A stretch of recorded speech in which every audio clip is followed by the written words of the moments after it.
අයිබෝන් ළමයි. ඉතින් 2027 ළමයි. ඔයාලට තව කොච්චර දවසයිද විභාගෙට තියෙන්නේ? හරියටම තව අවුරුද්දක් වගේ කෙටි කාලයක් තමයි ඔයාලට දැන් විභාගෙට ඉතුරු වෙලා තියෙන්නේ. දැන් ඔයාලා ඇත්තම මොන මට්ටමේද ඉන්නේ? ගොඩක් ළමයි මට එවලා තිබ්බා මැසේජස් සර් තව අවුරුද්දයි තියෙන්නේ. අපි දැන් මේ මට්ටම් වල ඉන්නේ. තාම හරියට වැඩේ සෙට් නැහැ. තාම ගණන් හදා ගන්න බෑ. ඒ වගේ දේවල් ගොඩක් කියලා තිබ්බා. ඉතින් 2027 ළමයි දැන් ඔයාලා ඉන්නේ මොන වගේ මට්ටමකද? නිකන් පේපරේට කොච්චර ලකුණු ප්‍රමාණයක් මේ වෙලාවේ ඔයාගේ අතේ තියෙනවද?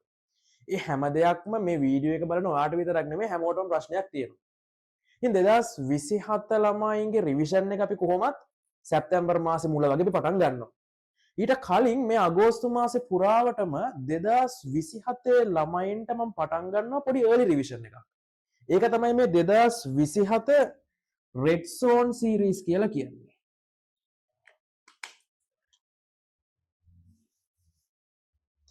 ඒක තමයි මේ 2027 Red Zone 2027 Red Zone series කියලා අපි පටන් ගන්නවා early revision එකක් විදිහට මෙන්න මේ වගේ ලස්සන වැඩක්.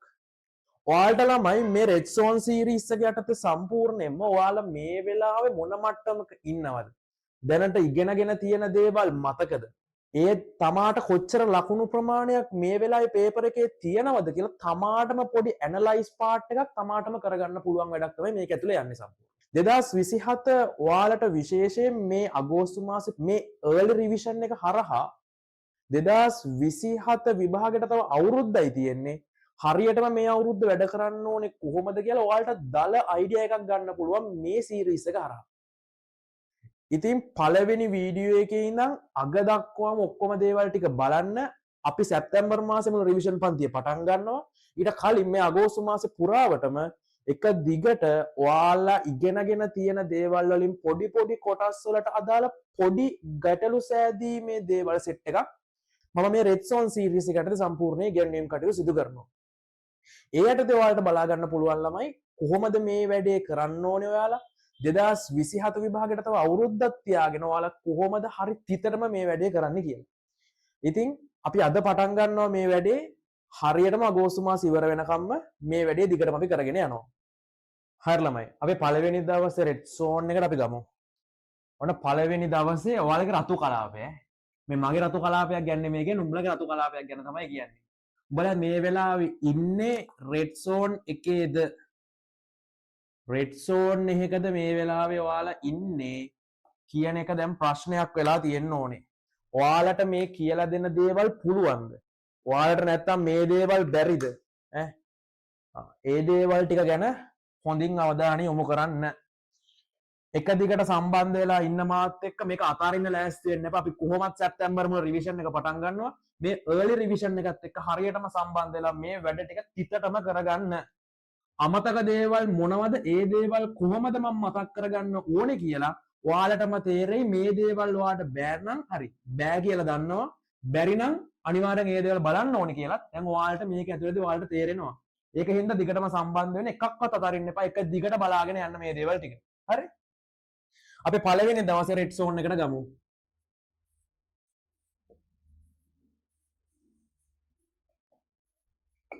Red Zone 1. පළවෙනි Red Zone එක යටතේ අපි කතා කරනවා ළමයි. ඔයාලා දන්නවද නැද්ද දන්නේ නැහැ. PO පේපරේ පළවෙනි කෙටි ප්‍රශ්නේ. PO පේපරේ පළවෙනි කෙටි ප්‍රශ්න ඔයාලට හම්බ වෙන්නේ PO පේපරේ පළවෙනි කෙටි ප්‍රශ්න ඔයාලට හම්බ වෙන්නේ මොන පාඩමෙන්ද? ගණිත අභ්‍යුහණය කියන පාඩමෙන්. ගණිත අභ්‍යුහණය කියන පාඩමෙන් තමයි ඔයාලට පළවෙනි කෙටි ප්‍රශ්නේ හම්බෙන්නේ. මේ පළවෙනි කෙටි ප්‍රශ්න ලකුණු 25ක් ඔයාලට හම්බෙනවා. ඒ කියන්නේ මේ පළවෙනි Red Zone series එක යටතේ ඔයාලට තේරුම් ගන්න පුළුවන් මොකක්ද වෙන කිසිම දෙයක් නෙමෙයි. උඹලට මේ ලකුණු 25 තියෙනවද? උඹලට මේ ලකුණු 25 නැද්ද? ලකුණු 25ක් පේපර් එකේ තියෙනවා. හරි. මේ ගණිත අභ්‍යුහන මූලධර්ම යටතේ ඔයාලා ගණන් දැකලා ඇති, ගණන් හදලා ඇති. හැබැයි මේ ගණිත අභ්‍යුහන මූලධර්මයේ යටතේ එක ගණන් ටයිප් එකක් එනවා ළමයි. මේ ගණිත අභ්‍යුහන මූලධර්මයට අවකලනය සම්බන්ධ කරපු. ගණිත අභ්‍යුහන මූලධර්මයට අවකලනේ. ඔව්. ගණිත අභ්‍යුහන මූලධර්මයට අවකලනය කියලා සම්බන්ධ කරලා ගණන් දෙනවා. මම අද එක ගණකුත් මම හදනවා. හරි. මේ ෂෝට් වීඩියෝ සීරීස් එක මේ කරගෙන යන්නේ. හරි. early revision එකක් විදිහට.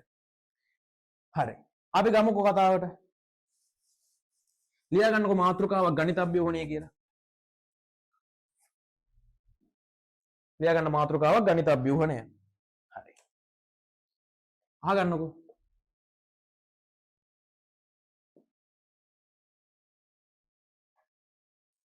ගණිතබ්බ්‍යෝහණය.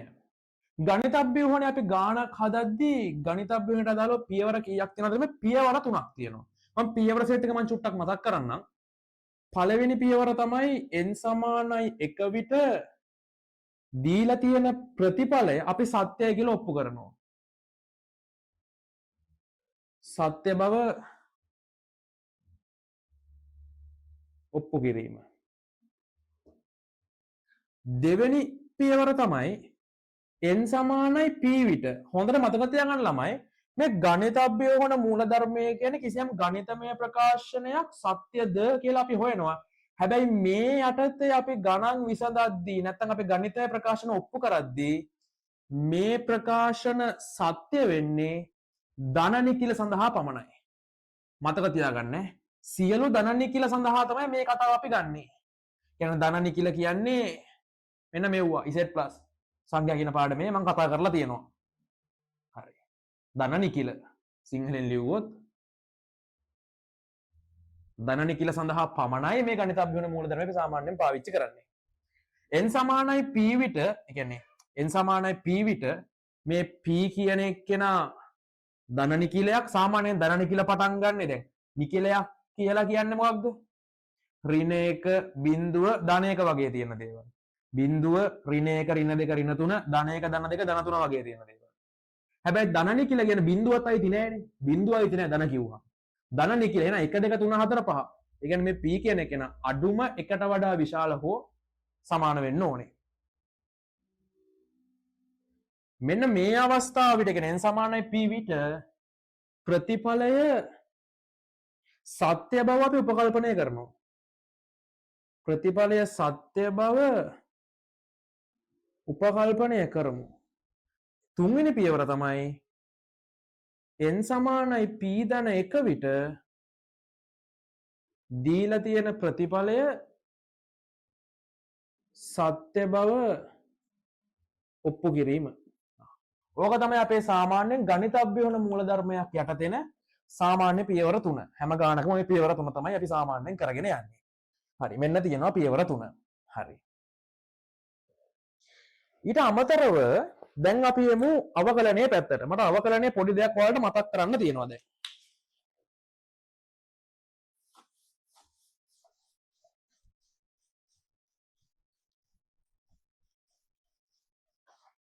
ඔයාලා දන්නවා ළමයි අවකලනයේ යටතේ ඔයාලා හිතන්න මම කෙටියෙන් කියන්නම්.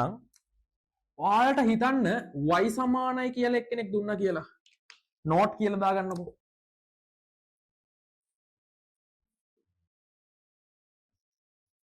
නෝට්. හරි වැදගත් හරි කියලා දාගන්න. ඔයාලා දන්නවා ළමයි y කියන එක්කෙනෙක්ව x විෂයෙන් අවකලනය කරන්න කිව්වොත් දැන් ඔයා හිතන්නකෝ y සමානයි x ධන 5 කියලා තියෙනවා. y ව ඒ කියන්නේ dy බෙදීම dx කියලා කිව්වොත් dx ධන 5 බෙදීම dx නවා ගන්න ඕනේ. මෙතනින් උත්තරේ කීයද? ඔයාට 1යි කියලා වට උත්තරයක් හම්බ වෙනවා. අන්න x විෂයෙන් අවකලනය කරාම එකයි නියත එක අවකලනයේ බිඳුවයි. ඔන්න ඒ දේවල් ටික ඔයාලට පැහැදිලියි. දැන් ඕක ඔයා දන්නවනේ. මේක තමයි අංක 1. dy බෙදීම dx. මම මේ y ව දැන් dy බෙදීම dx උත්තරයක් ආවා. මේ ආපු උත්තරෙත් තව පාරක් මම x විෂයෙන් අවකලනය කරොත් ඔයාට මොකක්ද හම්බෙන්නේ? ඈ මට කියලා තියෙන්නේ මෙන්න මේ අය. ඒ කියන්නේ d වර්ග y බෙදීම dx වර්ග කියලා කියන්නේ d බෙදීම dx අර dy බෙදීම dx කියන එක්කෙනා x විෂයෙන් අවකලනය කරාම හැදෙන එක්කෙනා තමයි මේ. මම තව උදාහරණයක් ලිව්වොත් d5y කියලා කියන්නේ ළමයි. හරිද? dx 5 කියලා කියන්නේ. චුට්ටක් බලන්න. මෙතන දෙක නම් තියෙන්නේ මෙතන ඇතුලේ තියෙන එකනේ. මෙතන දෙක නම් තියෙන්නේ මෙතන ඇතුලේ තියෙන්නේ එක. මෙතන නම් 5 නම් තියෙන්න ඕනේ.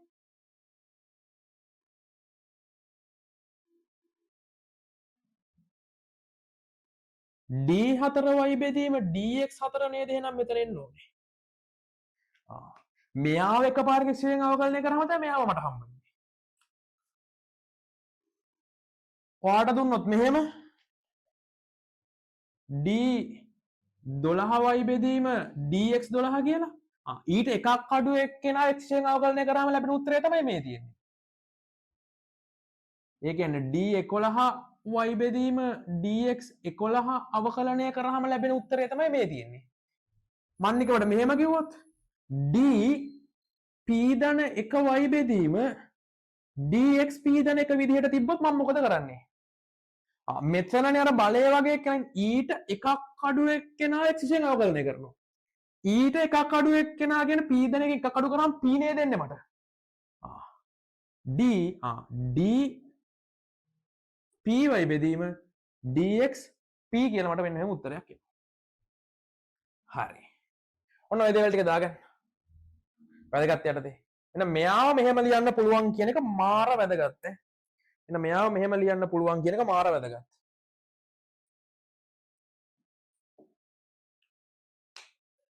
ඉක්මන මේ දේවල් ටික ලියාගන්න.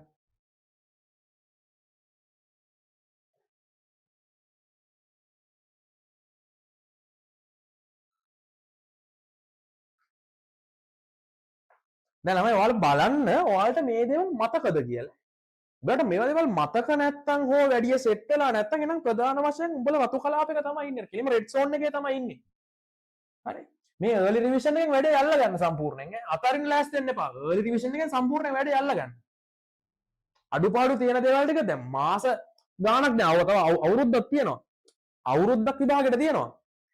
ඉතින් අඩුව මාසයක්කට විතර කලින් ඔයාලා වැඩේ පටන් ගන්නවා කියන්නේ තව චුට්ටක් හරි ඔයාලා ඉස්සරහට යනවා. හරි? මේක ඇල්ල හරි. හරි. අපි එමු දැන් ගානකට. අපි එමු ළමයි දැන් ගානකට.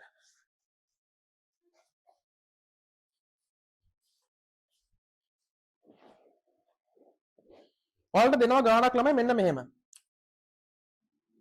මම Q1 කියලා ගන්නම්.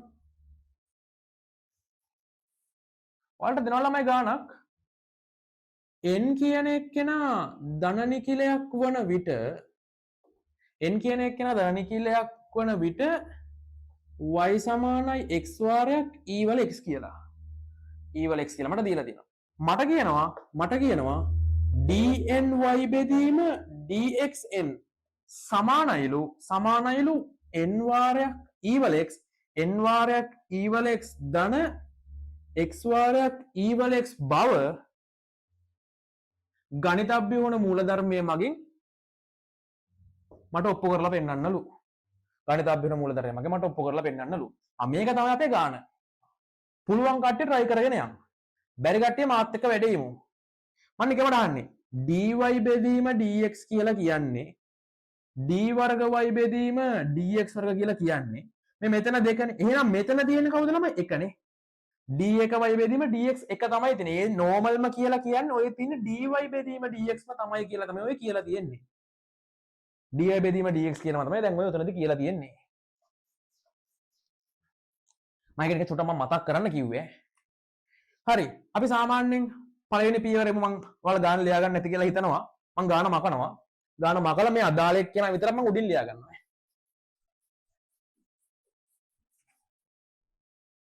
මට දීලා තිබ්බා y සමානයි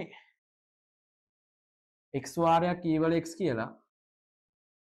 දීලා තිබ්බා dn y බෙදීම dx n සමානයි n වාරයක් e වල x ධන x වාරයක් e වල x කියලා. ඔක තමයි මට දීලා තියෙන ගාන. right. n සමානයි 1 විට.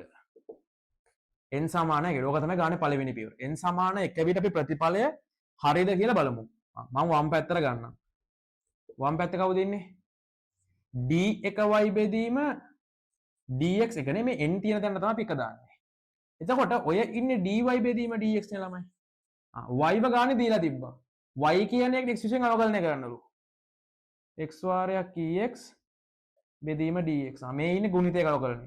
පළවෙනි එක්කෙනා වාරයක් දෙවෙනි එක්කෙනාගේ අවකලනය දන දෙවෙනි එක්කෙනා වාරයක් පළවෙනි එක්කෙනාගේ අවකලනය. උත්තරේ එනවා x වාරයක් ex ධන e වල x කියලා. right. මුලින් හොඳට අහගෙන ඉන්න. ඊට පස්සේ right hand side එකට කරනවා. තාම n සමාන 1 විට ඉන්නේ. n ට අපි 1 දානවා.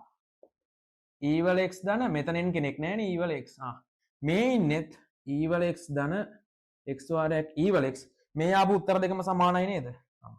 එහෙනම් මට කියන්න පුළුවන් left hand side සමානයි right hand side බැවින් n සමානයි 1 විට ප්‍රතිඵලය සත්‍ය වේ. දැක්කනේ? ගණිත අභිහුනේ ගාන ඇතුළට අවකලනය බහැලා තියෙනවා. හරි? ඊට පස්සේ මම මොකක්ද කිව්වේ දෙවෙනි පියවරේ විදියට? දෙවෙනි පියවරේ විදියට මම මොකක්ද කිව්වේ? දෙවෙනි පියවරේ විදියට මම මොකක්ද කියලා තියෙන්නේ? n සමානයි p විට. n සමානයි p විට අපිට එන ප්‍රතිඵලය සත්‍යයි කියලා අපි උපකල්පනය කරනවා. සත්‍ය බව උපකල්පනය. සත්‍ය බව උපකල්පනය කරමු. n සමානයි p ට ප්‍රතිඵලය සත්‍ය බව මම උපකල්පනය කරනවා නම් n ට මම p දාන්න තියෙන්නේ. මට මෙතන තියෙන n ලා හැම එකටම මම p දාන්න ඕනේ. ඒ කියන්නේ කෙලින්ම dpn බෙදීම dxp ඔක සමාන වෙනවා n තියෙන තැන තමයි මම p දාන්නේ. p වාරයක් e වල x ධන x වාරයක් e වල x කියලා මට උත්තරයක් එනවා. මම මෙයා හරි කියලා මම සලකනවා. මම මෙයාට ඉලක්කමක් දාගන්න අංක 1 කියලා. මම මෙයා හරි already මෙයා හරි කියලාම ගන්නවා. අපේ තුන්වෙනි පියවර මොකක්ද ළමයි? n සමානයි p ධන 1 විට ප්‍රතිඵලය සත්‍යයි කියලා මම ඔප්පු කරනවා. ඒ කියන්නේ වම් පැත්තෙන් පටන් අරන් දකුණු පැත්ත ඒ වගේ එනවා කියලා මම ඔප්පු කරන්න ඕනේ. ඒ කියලා කියන්නේ ළමයි, ඒ කියලා කියන්නේ මෙන්න මේ වගේ වැඩක්. මම ඔක්කොටම කලින් මේක අපි ලියන්නේ කටු වැඩ කොලේ ඈ. මේක අපි ලියන්නේ කටු වැඩ. මේක අපි ලියන්නේ කටු වැඩ කොලේ. දැන් මේ ලියන එක සංගල වරහණක් දාගන්නවා. මම නිකන් දැන් මෙතන දාන්නේ. එන්ට මම p ධන 1 දාලා නිකන් ලියා ගන්නවා. dp ධන 1 y බෙදීම dx p ධන 1. මෙහෙම එකක් කොහෙර ලියුවා කියලා දැන් ඔයාලට මතක් වෙන්න ඕනේ. p ධන 1 වාරයක් කො e වල x ධන x වාරයක් e වල x කියලා මට මෙන්න එහෙම උත්තරයක් මට එන්න ඕනේ. මෙයා තමයි මට එන්න ඕනේ එක්කෙනා. මෙයාවනේ මම ගන්න ඕනේ. මම දැන් කරන්න ඕනේ වෙන මුකුත් නෙමෙයි. මම මේ පැත්තෙන් පටන් අරන් මෙයා එනවයි කියලා මම ඔප්පු කරන්න ඕනේ. ඕක තමයි ගණිත අභියෝගන මූලධර්ම අන්තිම පියවරේ වැඩේ. මෙහෙම පටන් ගන්න ඕනේ. මෙහෙම පටන් අරන් මෙහෙට යනකොට අපි මේ උඩ ගත්තන කිසියම් ප්‍රතිඵලයක් n සමාන p ට ප්‍රතිඵලය සත්‍යයි කියලා. මෙයාගෙනුත් උදව්වක් අපි මෙන්න මෙතනට ගන්නවා. ඒක කෙලින් මෙයා ඍජුව මෙතෙන්ට අපි සම්බන්ධ කරන්න ඕනේ කොහොමද? මොකද මෙයා සත්‍ය නන්නේ මෙයා අනිවාර්යෙන් සත්‍ය වෙන්න ඕනේ. හරි.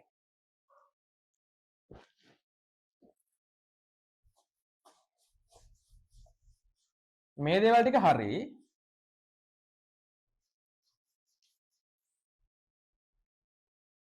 ඔන්න මම වම් පැත්තෙන් වැඩේ පටන් ගන්නවා. වම් පැත්තෙන් වැඩේ පටන් ගත්තාම කවුද ඉන්නේ? dp ධන 1 y බෙදීම dxp ධන 1. මෙයාව ලියා ගන්න පුළුවන් විදියක් මම කිව්වා ළමයි. මෙයාව ලියා ගන්න පුළුවන් විදියක් මම කිව්වද නැද්ද? මම මෙයාව ලියා ගන්න පුළුවන් විදියක් මම කිව්වා.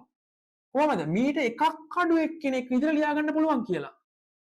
dx dpy බෙදීම dxp කියලා. right. ඊට පස්සේ මොකක්ද දෙන්නේ? දැන් තියෙන්නේ ඔයා දන්නවා dpy බෙදීම dxp කියන්නේ කවුද මේ ඉන්නේ? ඉතින් කෙලිම මෙයාව මෙතෙන්ට දාන්න p කියන එක කෙනා මොකක් හරි නියතයක් කියලා අපි දන්නවා. p කියන එක කෙනා අපි දරණ නිකිලයක් කියලා අපි සලකලා තියෙන්නේ. මෙතන ලියන්න. p කියන එක කෙනා දරණ නිකිලයක්. right.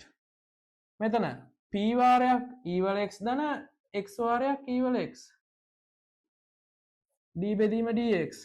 මොකද වෙන්නේ? p කියන එක කෙනා නියතයක් මෙයාව අවකලනය කරාම x විෂයෙන් p වාරයක් e වල x කියලා මට උත්තරයක් එනවා. p වාරයක් e වල x කියලා මට උත්තරයක් එනවා. ඊට පස්සේ මේ ඉන්නේ කවුද? ගුණිතයක අවකලනයක්. මේ ඉන්නේ කවුද? ගුණිතයක අවකලනයක්. මගේ ටාගට් එක මෙන්න මෙයා ඔප්පු කරන එක. ගුණිතයක අවකලනය පළවෙනි එක්කෙනා වාරයක් දෙවෙනි එක්කෙනාගේ අවකලනය ධන දෙවෙනි එක්කෙනා වාරයක් පළවෙනි එක්කෙනාගේ අවකලනය. මෙන්න මේ දෙන්න මට එකට අරගෙන ex එකක් ඇද්දොත් එළියට p ධන 1 වාරයක් e වල x කියලා එක්කෙනෙක් ඉතුරු වෙනවා. x වාරයක් e වල x කියලා එක්කෙනෙක් ඉතුරු වෙනවා. දැන් මෙන්න මෙයා නේද මට ඇවිල්ලා තියෙන්නේ. මෙන්න මෙයා නේද මට දැන් ඇවිල්ලා තියෙන්නේ. එහෙනම් මට කියන්න පුළුවන් නේද ළමයි? එම නිසා n සමානයි p ධන 1 විට ප්‍රතිඵලය සත්‍ය වේ කියලා. ඔන්න මං ඒ දේවල් ටික ලිව්වා. හරි. විභාගේ මේ අන්තිමට අපි පොඩි වාක්‍යයක් ලියනවා. අන්න ඒකට ලකුණු 5ක් ඒගොල්ලෝ අනිවාර්යෙන් දෙනවා. එනේ අර අපි ලියපු දේවල් ටික මම ඉස්සරහ පොඩ්ඩක් ලියන්නයි තියෙන්නේ. n සමානයි 1 විට ප්‍රතිඵලය සත්‍ය වේ. n සමානයි p විට ප්‍රතිඵලය සත්‍ය නම් n සමානයි p ධන 1 විට ප්‍රතිඵලය සත්‍ය බව පෙනේ. එම නිසා අපි මේ ගණන් ගණිතබ්බය වුණ දැන සියලුම දන්න නිකිල සඳහානේ. සියලුම ධන නිකිල සඳහා සියලුම ධන නිකිල සඳහා ගණිතබ්බය වුණ මූලධර්මයට අනුව